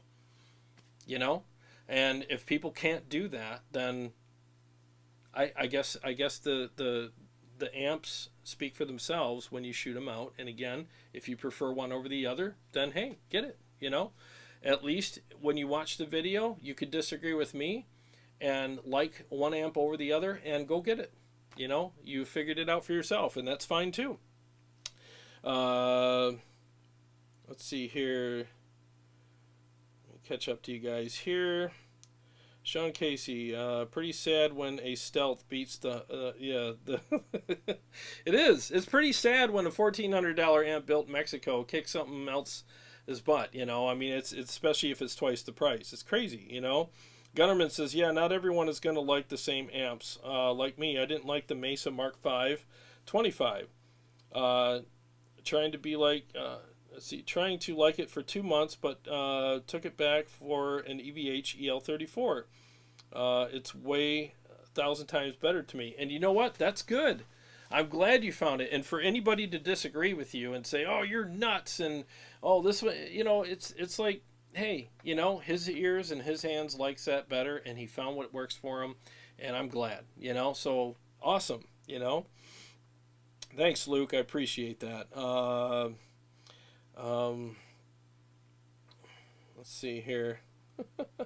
Thanks, Chicago Todd. He says, damn, look at that freaking wall of destruction. Diezel, Splawn, Kraken, KSR, Engl, Bogner, Stealth, and Boogie. Dang. I mean, that's the thing. Like I said, that's why I got all this stuff, so I can do real comparisons for you guys. I mean, that's what it's about. Let's see here. John Smith, Jared, he says, yeah, Jared, got to be in the room with you. I'm not hearing the problem through my laptop speakers. Sounds killer on my end. I'll try headphones. Yeah, honestly, dude, thanks for commenting. If you're watching this, you know, and you're using good headphones or like some good studio monitors or a good home theater system, if you're watching on TV like I do, I'm telling you, you'll hear a huge difference, you know. That's the funny thing about phones and laptop speakers and iPads and stuff. Like, there's just so much that's hidden in those little speakers. You don't really get all the full force of everything. But I'm telling you, like, I watch my shows back in my car on my home theater system so I can timestamp it, and I just do it also. I'll fast forward to the mixes just so I can make sure the production value is good, and the mixes are slamming, the guitar sounds are good, and you know, and I could really hear all the nuances and all the character that's in the guitar when I'm doing it that way. If I listen on my phone, you know, just my phone speaker, not so much, you know. Jason Taylor, what's up, man? He says, thanks for the super chat. He says, maybe the amp can be figured out, but you've already exhausted your options and it's still not for you. Time to say pass and move on. No, you're right, dude.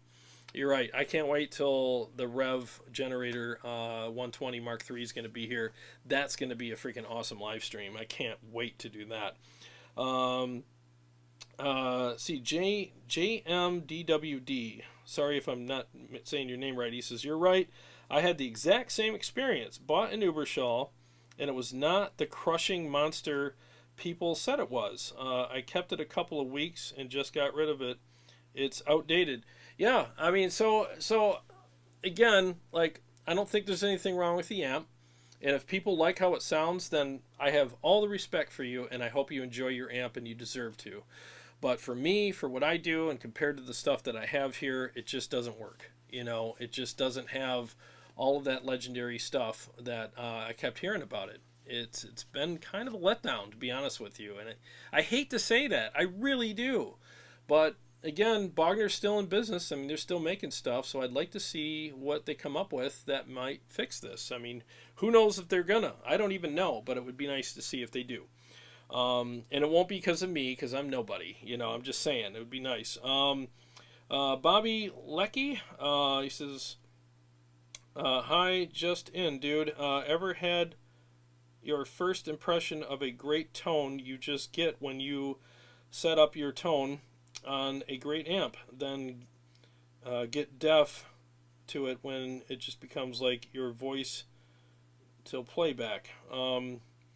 I don't have my glasses on, so I apologize if I'm reading all broken like this. I'm trying to make out blurry words. Ever had your first impression of a great tone you just get when you set up your tone on a great amp and then get deaf to it when it just becomes like your voice till playback? I hope I understand your question properly. Like the EVH Stealth, the blue channel and the red channel sound great. I prefer the John Petrucci, you know, the JP Mark II C Plus through the Diezel cab and the K100s over the Mesa, you know, cab with the vintage 30s. As soon as I played it through that, I was like, there's the amp. Like, that, to me, sounds awesome. But yeah, I mean, it's in the Engl Savage. That is my go-to for the most part. Like whenever I play that amp, it does everything I want it to do in spades, and it feels great, sounds great. I have no issues, no problems with that amp whatsoever. It's freaking killer. Yeah, so like I get used to that, and then when I play something I've done it so long now that anytime I play an amp that's kind of lackluster, I don't even have to compare it. I just know that there's something missing, you know. Without even comparing it, I'm like, yeah, something's missing here, you know. So that's kind of how it is with that. So anyway, I'll be on for a few more minutes here. Gunnerman,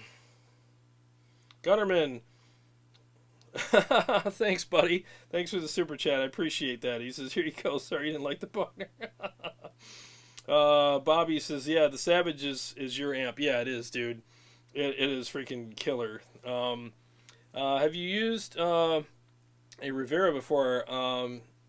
Deej915 says, no, but I plan to. I want to get one on here for sure. Steve Venchek, I just ordered a Marshall DSL 20 HR after seeing Ola's video. They're all sold out. Oh my gosh.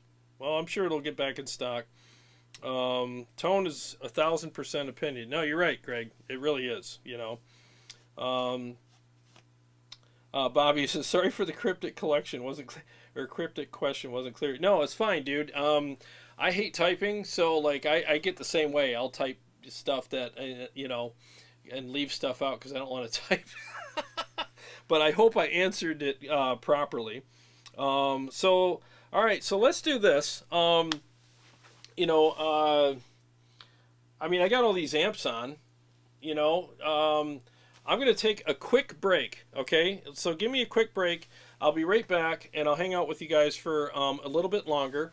And then what we'll do is just pick, and when I come back down, I'll just tag Tone Wars and tell me what amp you want me to play, and I'll just play it for you so you can hear how it compares, or just hear it all by itself, or whatever. Maybe I'll do a mix, maybe not. I mean, we'll see, but I'll come back down in a minute, and then we'll go ahead and do that. So just give me a second, and I'll be right back. So it's kind of unconventional, but I've been on for 2 hours. So I'll be right back, guys, okay? Just enjoy the room.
Grab my battery. Battery's almost dead. Okay. Sorry about that. Nature calls, and I'm human. Okay, so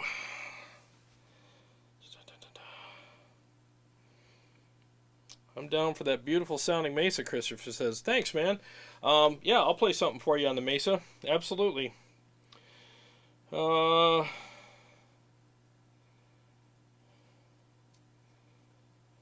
see. Again, if I miss anybody's questions or comments, I apologize. It's so hard sometimes to catch them all.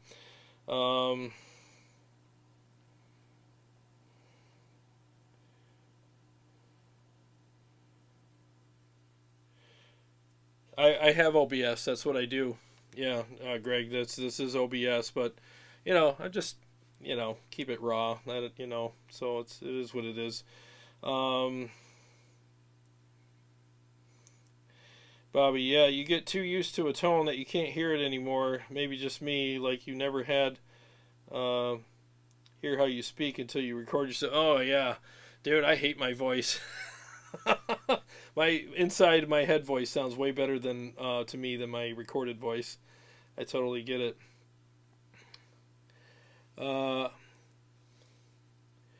Christopher says, has Jared ever done a Hughes and Kettner demo stream? No, I haven't. I want to.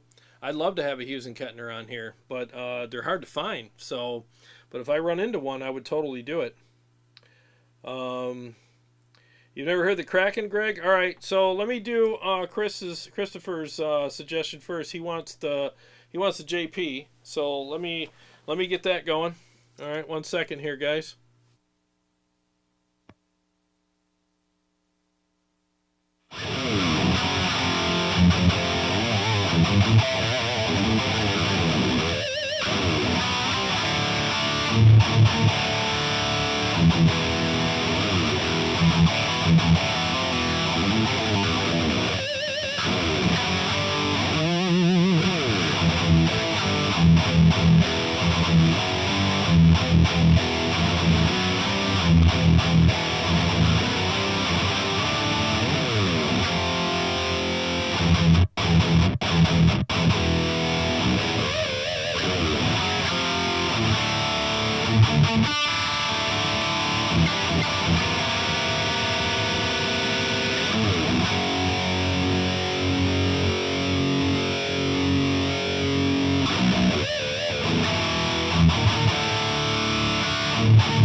Okay, hopefully that mix was good. I was having some trouble in my ears hearing everything, but I gotta make some adjustments. But yeah, that's the JP2C Plus.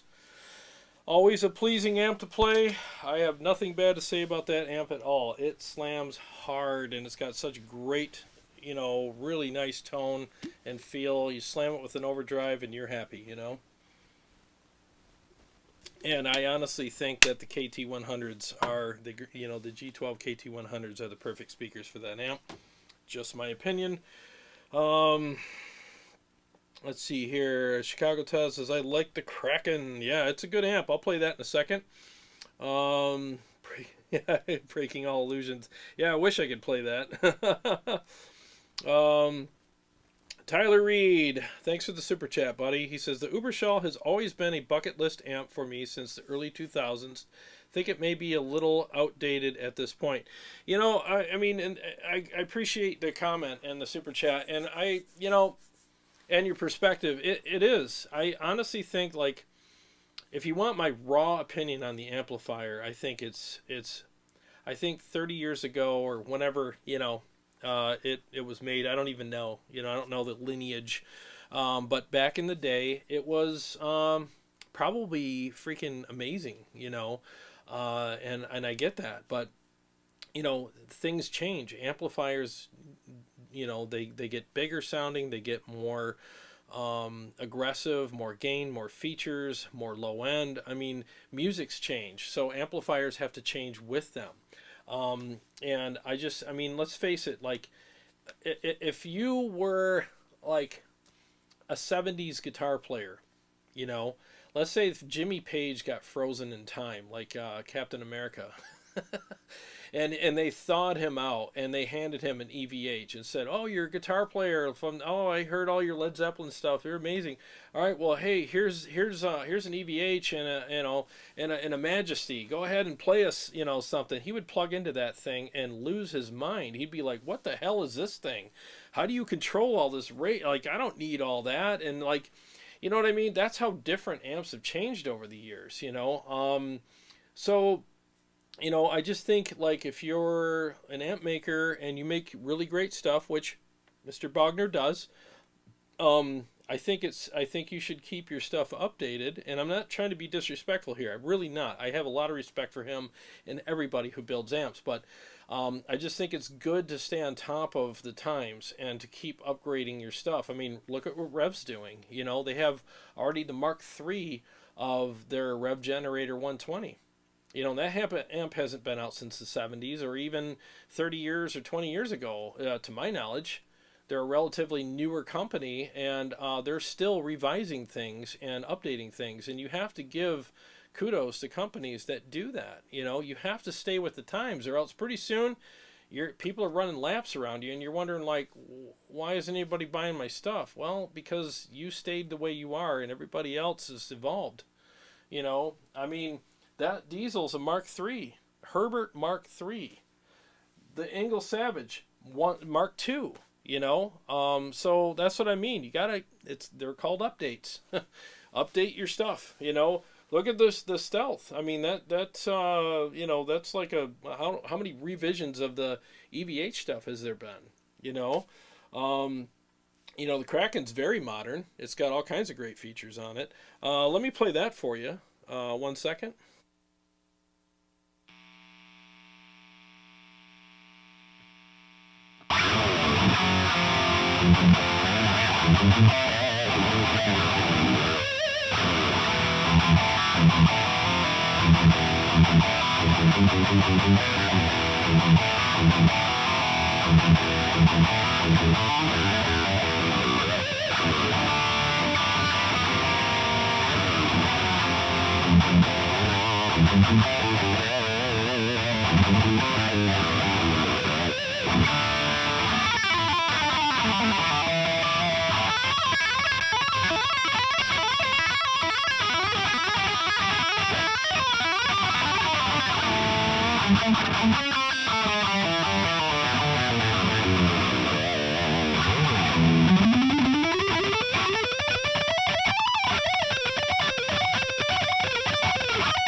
Yeah, it's a killer amp.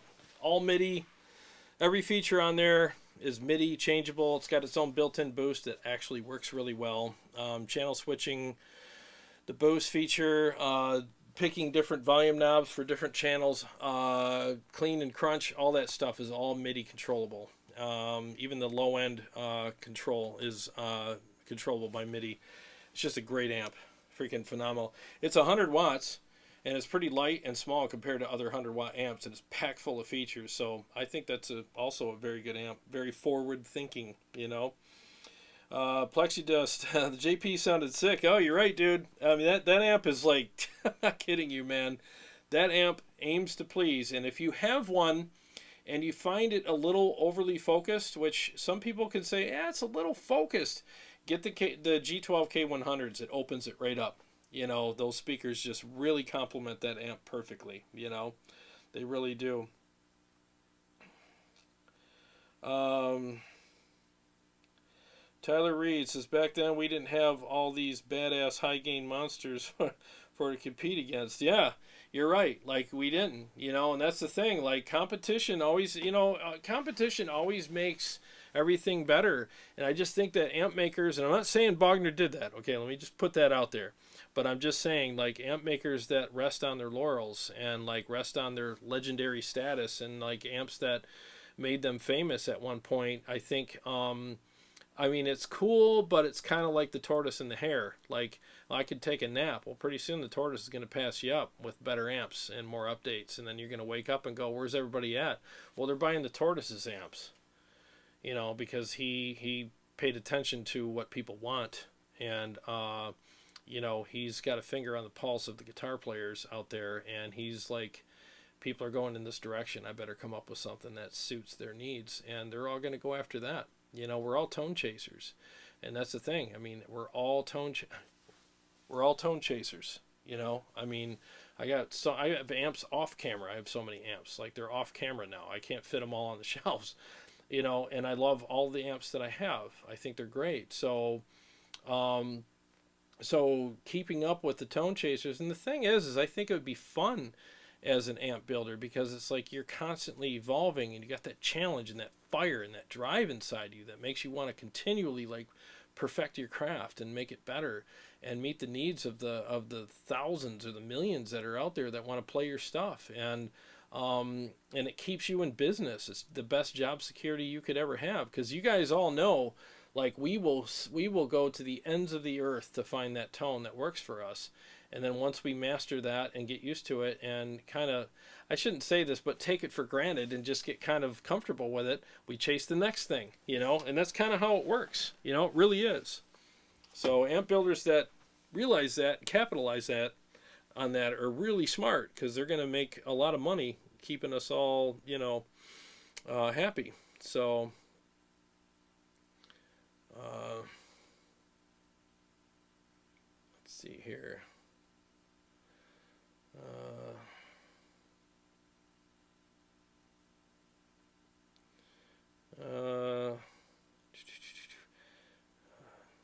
Oh, Jason Lewis just made it in. Bogner seems to have bogged down, eh? a little bit, buddy. Thanks for being here. I always thought they sounded muffled or choked. That's just me. No, they kind of do. You know, there's definitely, like I said, they need some updates, you know. And I'd like to see what they come up with, if they come up with anything. Who knows? The jury's still out on that. I don't know any information. I'm just saying that it'd be nice to see if they came out with something cool. And if they do, I will definitely review it, because, again, I believe in him. I believe in his product. I think he's a genius. So it'd be cool to see what he can do. And again, it's not that it's not a good amp. It's just a little outdated, you know. I mean, you know, there's stuff 30 years ago in all different kinds of industries that needed upgrades. It doesn't mean that it's not a good product. It just needs to change with the times. Let's see here. Mule Blues. Oh, okay. I'm just trying to get Oh, Jason Taylor. I just got to put some G12 K100s in one of my cabs to pair with my JP2C, and if they tame the focus, I've been playing the Stealth lately and loving it. Yeah, man, awesome. Good to hear from you. And I honestly think they will tame the focus. They have like a little more width to them. So they take that little bit of a narrow thing that the JP does, and then they just give it a little more of a broad sound. And it just opens that amp up and just crushes. You know, if I was to ever record with the JP2C, it's going to be with those speakers, because I'm surprised the church hasn't switched to them.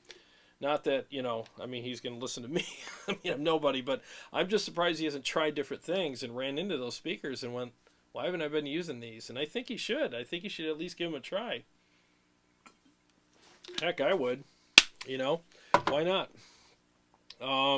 Well, here's the thing. I'm going to close up in a few here, but I want to play the Herbie, man. I haven't played that tonight, and I fired it up. So, might as well play it. 1 second here.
Man, I'm having a hard time hearing that backing track tonight. It's weird. I don't know what's going on. I'll have to make some adjustments. Hope I was playing in time there. Plexi does Herb for the smoke. Yeah, dude, the Herbie is like, it's just so, you can drop a pick on the string and it's World War III coming out of that thing. It's just so touch sensitive. It's amazing, you know. Let's see. DB says the red channel on the Bogner 3534 is modern high gain and has a boost, which is awesome. Oh, that's cool, man. Yeah, I haven't played one of those. I'd like to check it out, though.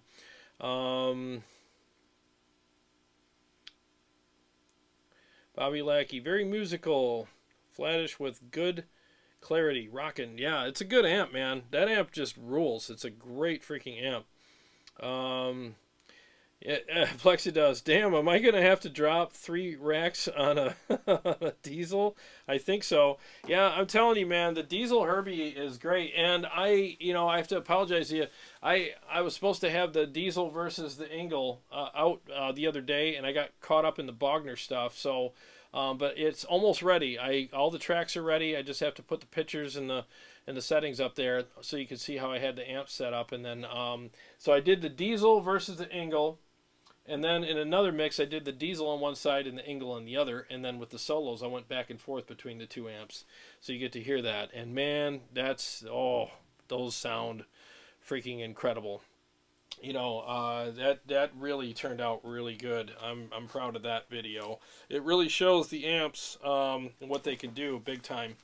You know, very, very, very happy with how that's turning out.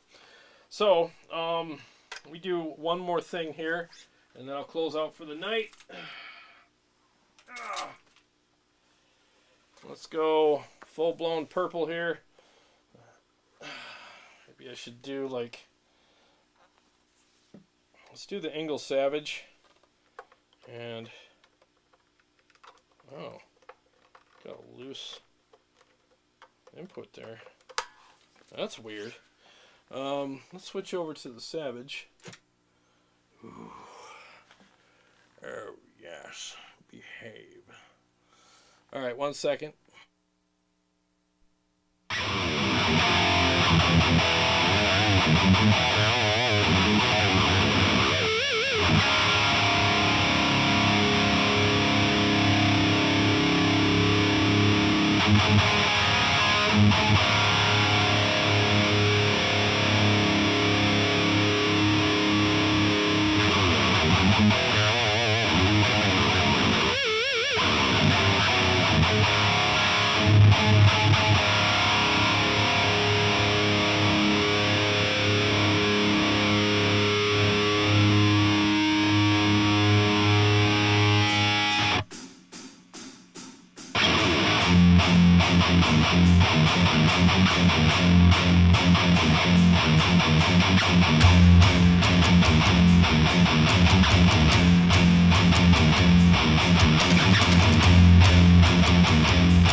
Dude, I cannot hear the backing track at all. I'm going to have to turn the amp down a little bit. I don't know about you guys, but it is like, I can't even hear it. 1 second. Hang on 1 second, guys. Sorry.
that was fun. Hopefully the mix was good. I have to review these mixes because, man, I literally can barely hear the backing track in my in-ears, and that's weird. Shouldn't be like that. Anyways, oh, thank you, Gunnerman. So he said Bogner versus KSR. Okay, I can do that real quick for you. I'll use the wiretap pedal. So we're going to start with the Bogner and go to the KSR. 1 second.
There you go. The first amp was actually the, I was still on the Savage, so sorry about that.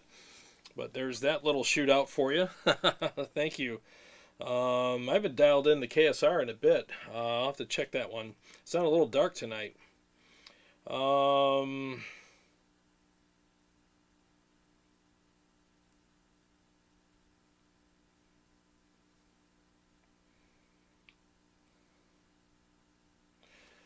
Oh, yeah, I got a thumbs down. Oh, well, I get one on every video. There's always haters, you know, whatever. I don't even care anymore. Okay.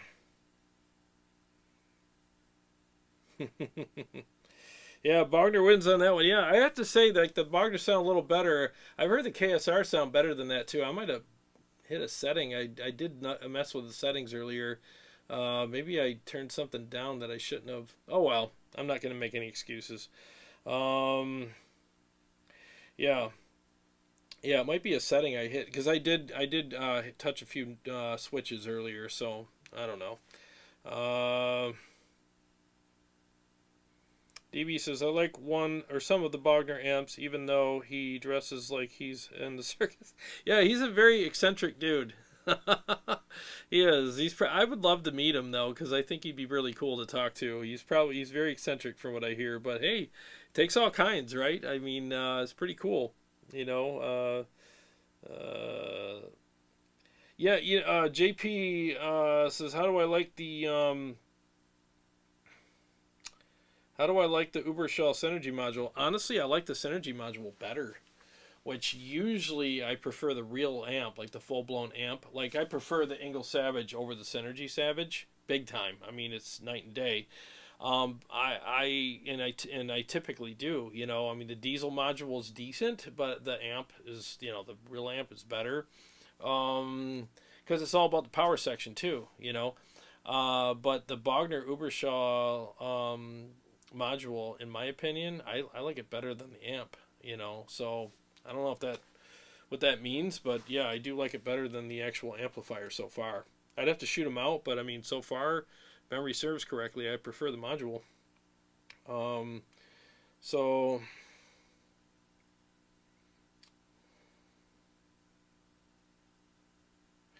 Greg says, I think you could dial that Bogner in. It's like 70% there. No, I mean, honestly, dude, no. That's as good as that amp's going to get, in my opinion. I've tried everything. Steve Shaheen came over here, and again, that's as good as that amp's going to get. It really is. I can't really do much more with that. And honestly, again, like I said before, like if I got to do that much crazy stuff to get an amp to sound good, number one, I don't want to do that. And number two, now it's just a one-trick pony. Because if you find a sweet spot on it, and that's really all it can do for $2,700, I can spend my money better somewhere else without the frustration and have something that's not just a one-trick pony. That's just me. That's just my opinion.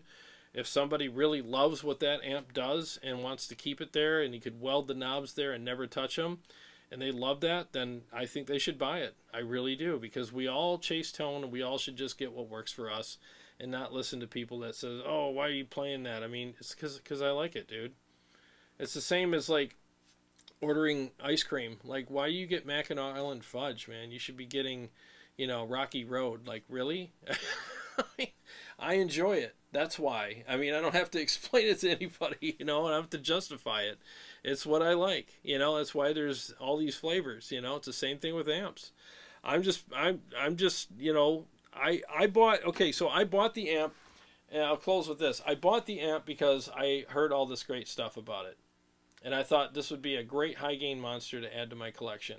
So I bought it, you know, Holy Grail collection. I want to put it on the wall with all the other amps, and it was going to be awesome to shoot other amps out against it and play it and be inspired by it. And I expected it to fit that bill because of all the things I heard about it. And I got it and spent 3 days with it, and I'm kind of like, well, I just think it needs to be updated, you know. That's how I feel about it. It's not a bad amp, it just needs to be updated. And I'm just disappointed, you know. And I tried everything, and I bought it with the full intention of keeping it, and I bought it based on all the legendary stuff I heard about it, and I purposely shot it out myself with all the amps that I have, and it just doesn't match up to them. Yeah, the little thing that I just did with the KSR is what it is, but I know that I changed some stuff on there, and I've heard the KSR sound better. So, not making excuses, I'm just telling you the truth. But even after I do those changes, maybe it would still, you know, be the same result. But at least at that point, I know I tried. So anyway, but I'm just kind of disappointed, to be honest with you, after all I heard, and again after all the money I spent. And I'm like, no, not for that, you know. And I wanted to share my experience with you guys, because that's what this channel is about too. Is I want to be honest. I'm not bashing anybody. If somebody wants to buy a Bogner Uberschall, congratulations. I hope you enjoy it, and if you do, then you bought the right amp for you, and there's nothing wrong with that. But for me, it's going back, and I'm going to get the Rev 120 Mark III here, and I can't wait to get it, because I'm about 99% sure I'm going to like that. You know, because that is not a hard amp to dial in. Oh, there goes my battery on my camera. So yeah, my battery just died on my camera, which is a sign that I should probably call it a night. I've been on for 2.5 hours, so holy crap. All right, well, guys, you know, decisions are being made for me by my equipment here. So thank you so much for being here. I very much appreciate it. You know, I will have that Engl Savage versus Diezel up soon, probably by tomorrow. And I will go live with Carrie on Sunday at 7 o'clock.